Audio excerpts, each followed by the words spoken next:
Ang footage na ito ay naiulat na kuha sa isang lumang kamera malapit sa isang abandonadong bahay sa loob ng kagubatan. Bagamat hindi pa kailan na-verify ang pinagmulan nito, kaya imposible makumpirma kung totoo nga ba ang footage. Makikita sa video ang tao sa likod ng kamera na nakakita ng isang abandonadong bahay sa gitna ng gubat.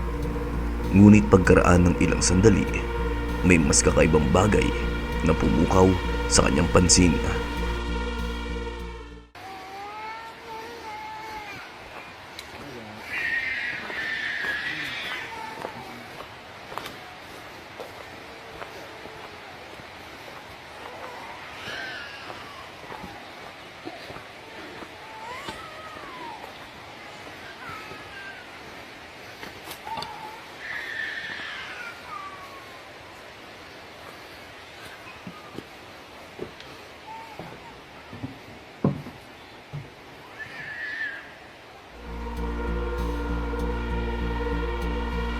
Ang tunog ng iyak ng isang sanggol ay nagsimulang umalingaw-ngaw sa pagitan ng mga puno.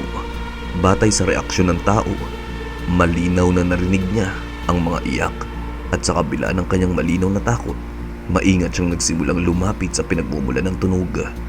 Ngunit habang lumalapit siya, tila lalo namang lumalayo ang iyak. Sa kabila nito, walang paraan upang malaman kung ano nga ba talaga ang nangyari. Meron namang mas lohikang paliwanag. Naniniwala ang ilan na ang tunog ay maaaring nanggagaling sa isang lyrebird. Ang mga ibong ito ay sikat sa kanilang kakayahan na gayahin ng halos anumang tunog na maaaring nilang marinig. Kabilang na ang boses ng tao, iyak ng sanggol at maging ang tunog ng makina.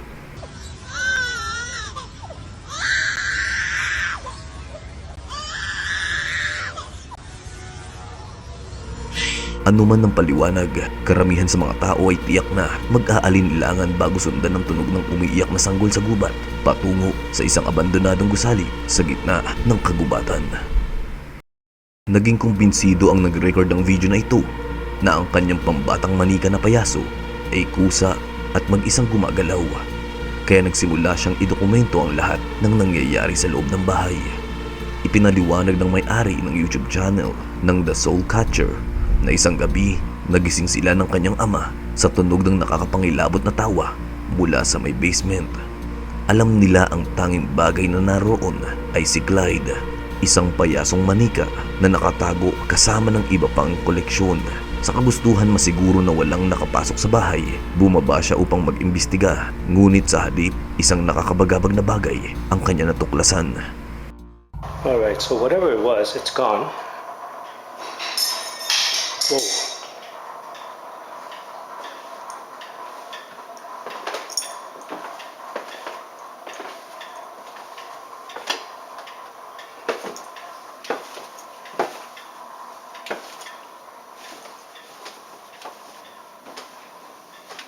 Oh, no way.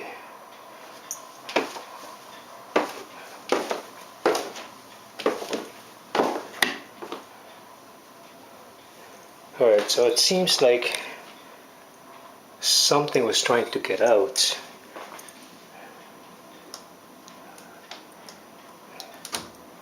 Yeah, something was definitely trying to get out.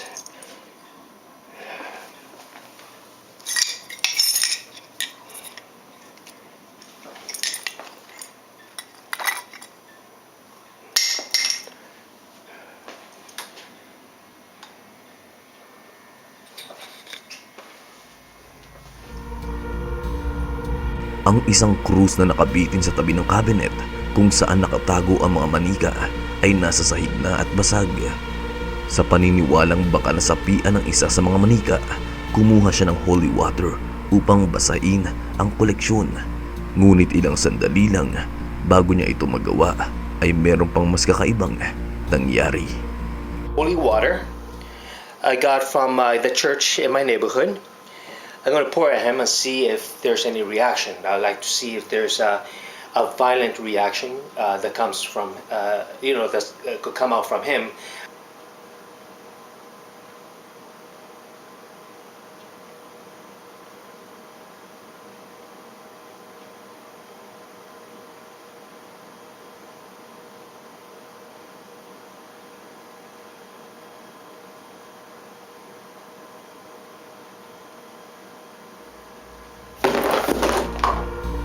Ayon sa kanya, biglang tumagilid si Clyde at natumba. Kinabukasan ng umaga, napansin niya ang isang kakaibang pasa sa kanyang braso na naniniwala siyang kapareho ng hugis at sukat ng kamay ni Clyde. And if you look at his hand, compared to my bruise, you notice it's the same size. So, yeah, it was definitely him, I'm pretty sure. Mula sa puntong iyon, nagsimula na niyang bantayan mabuti ang manika at iginigiit na nahuli niya itong gumagalaw ng ilang beses sa kamera. Sa ilang clip, ang manika ay tila direktang nakatingin sa lente. Sa iba naman, tila iginagalaw nito ang isa sa mga kamay nito. Kaya ano nga ba ang totoong nangyari? Masasabi ba natin na meron nga bang namamahay sa loob ng payasong manikang si Clyde? Ayon sa kwento sa likod ng nawawalang footage na ito, noong 2010, dalawang magkapatid ang nagtugo sa isang mga pinakamalayo at mahirap na mararating na lugar malapit sa kanilang tirahan. Bit-bit lamang ang isang kamera at patalim, pumasok sila sa gubat ng gabing iyon upang maghanap ng mga mababangis na hayop. Pero ang nakuha nila sa video ang nagpatakbo sa kanila sa labis na takot. Ang kanilang destinasyon ay isang abandonadong tulay ng tren na halos wala nang pumupunta. Iyon mismo ang dahilan kung bakit nila ito pinili. Naniniwala silang mas malaki ang tsansa na makakita ng mga wild animals kapag sa ganitong klaseng lugar sila pumunta. Habang palalim sila ng palalim sa dilim, bigla na lamang silang nakarinig ng kakaibang tunog. But other than that, it's pretty remote. This is an abandoned train bridge.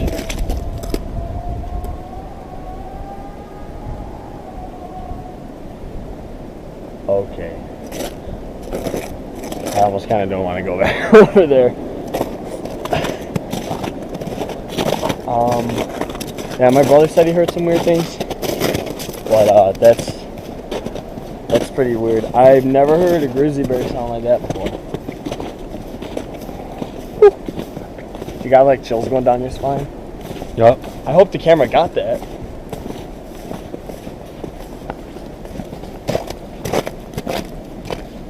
Technically, this train bridge is trespassing, so no one comes by here anymore. But we come here late at night to search for animals, stuff like that. But there's no people back here.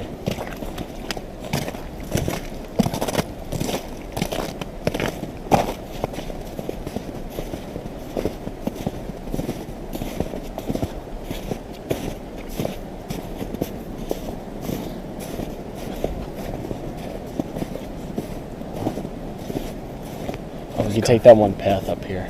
Yeah. Is that right there? Yeah. Take to the babies.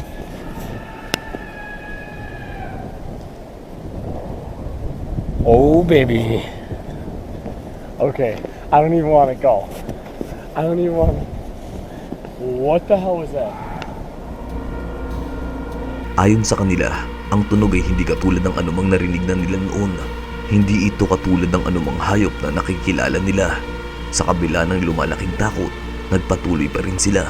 Ngunit pagkaraan ng ilang sandali, may napansin ng isa sa magkapatid sa gitna ng dilim. Dude, fuck this. Should we? You got, Do it for the video? you got your knife? Yeah, but what the fuck is that? That's some deer tracks. Oh, did you ever hear like a rabbit get killed? They Yeah. sound pretty That was too loud though. far to turn back. Yeah. We can turn back really. Batay sa footage, agad silang sinakop ng takot at nagsimulang mag-usap na bumalik na sa kanilang lugar. Habang sinusubukan alamin kung ano nga ba talaga ang nasa malapit, pagkaraan ng ilang segundo, lalong naging tensyonado ang sitwasyon. Nakarinig ang magkapatid ng mas malalakas na ingay at tila mabilis itong lumalapit sa kanila. Sa pag-aakalang maaaring hindi kilalang hayop o mas kakaibang bagay ang kanilang kinakaharap, ay agad silang tumakbo paalis ng lugar. Wait! Holy, I think I saw it! Go! Go! Go! Go!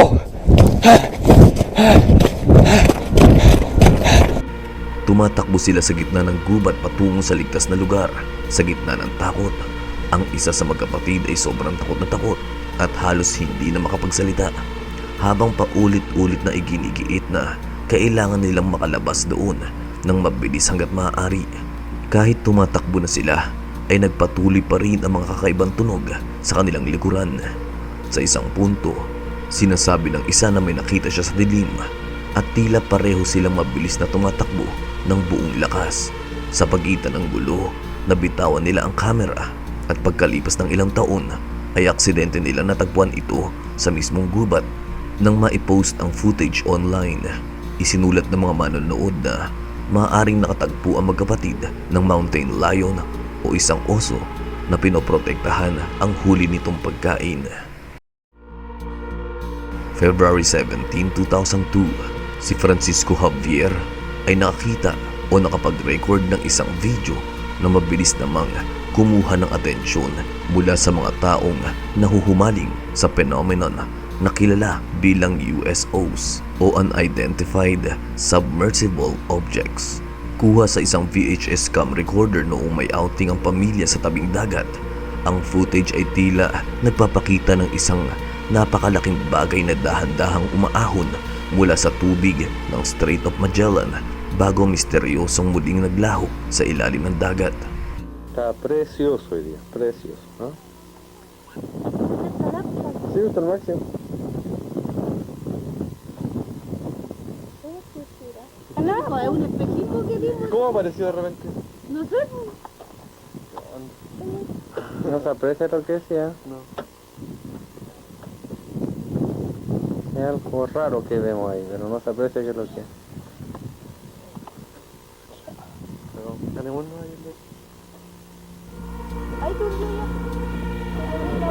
Habang nag-e-enjoy ang pamilya sa tabing dagat, hindi inaasahang nahuli ng kamera ang tila isang napakalaking metal na bagay na lumilitaw mula sa dagat.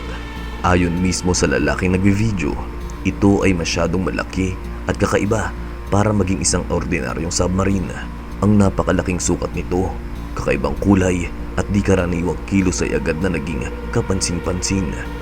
Naniniwala ang ilang researcher na ang bagay ay maaaring resulta ng isang bihirang phenomenon na nagdulot ng refraction ng liwanag sa karagatan. Ang mga tinatawag na superior mirage ay maaaring magdulot ng malaking pagbabago sa itsura ng mga bagay sa kabila ng horizon. Ito ay lumilikha ng ilusyon ng mga napakalaking ekstruktura o maging buong bagay na tila lumilitaw diretso mula sa dagat.